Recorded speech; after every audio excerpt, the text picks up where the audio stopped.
Yo guys, welcome back! So, something has become very apparent to us now and we're really happy about it. It seems the misconception in the time that ladies should be with the little silver dumbbells just doing their isolations in the gym is dead. More and more ladies are upstairs or wherever it is in your gym throwing the Olympic bars around, getting some good compound movements in. So a lot of you have been asking us about squats, and there's a few important things. If you really want that bikini butt, or if you're a guy out there and you're going to risk it in some budgies, it's really important that you're doing them properly. So we're going to go through the basics to give you a sweet ass this summer. So first things first, let's assess our posture. So point it down for me, Busty. Okay, so for our squats, first thing we want our feet hip width apart or slightly wider. Okay, you don't want to be too close together with your feet. You need a good strong base. You're going to have a lot of weight on your back potentially. Toes can point slightly out. Try not to point them in. Okay, we want our knees to be following our toes all the way. When it gets down, sometimes people squat and their knees track in. We want to avoid that. You've got a little bit of a muscle imbalance or some loose muscles or tight muscles in that case, all right?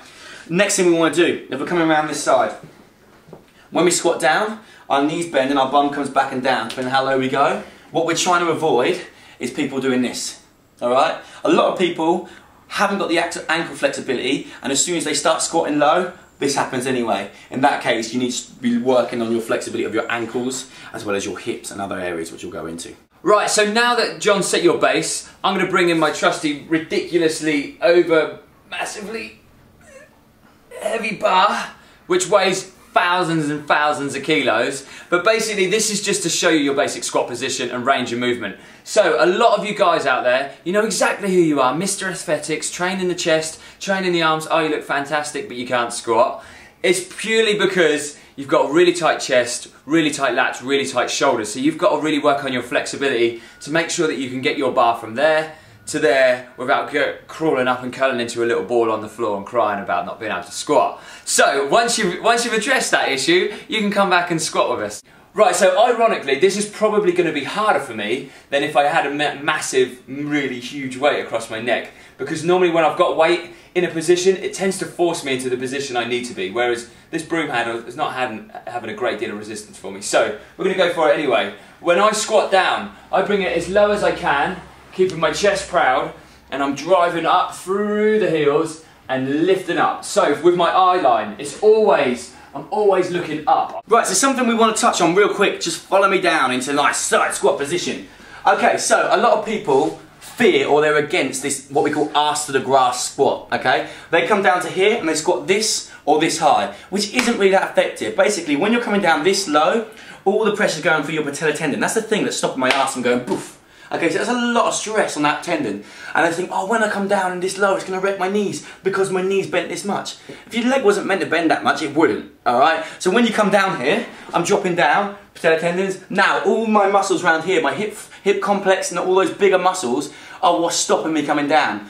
Not only that, now when I fire up through my heels and press up, my athletic chain, my posterior chain, so my glutes and my hamstrings are doing a lot more work, okay? So now, glutes and hamstrings and comes back to quads again. So I'm not predominantly working the quads, I'm working it as a unit. Full range of motion, it gives you more mobility, it's more effective, it looks damn cool when you go up and you go, yeah, I just wipe my ass on the floor with 100 kilos and what? Obviously, it's going to be, in my opinion, very beneficial. But remember, working within your range. If you've got knee problems or your biomechanics don't let you do that, or you've got really tight muscles, you're going to have to assess that first. A lot of people aren't going to be able to squat that low.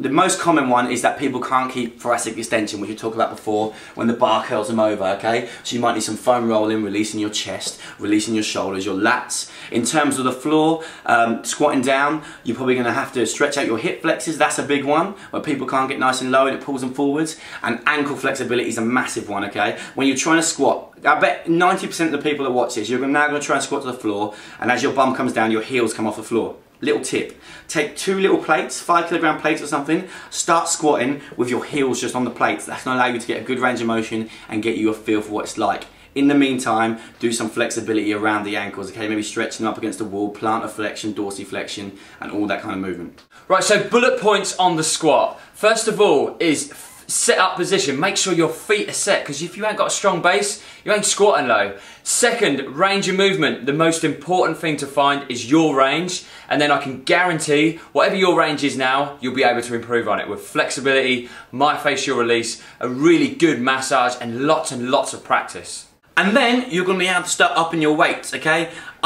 we're really both real happy that we've started to push people up, especially in our gym, onto doing bigger weights, especially the ladies because they fear them. And girls, you haven't got the same testosterone levels as guys. You're not going to stick on the muscle quite the same. And I can pretty much guarantee you, the best thing for building the arse that you want is nice low squats. It's as simple as that, really.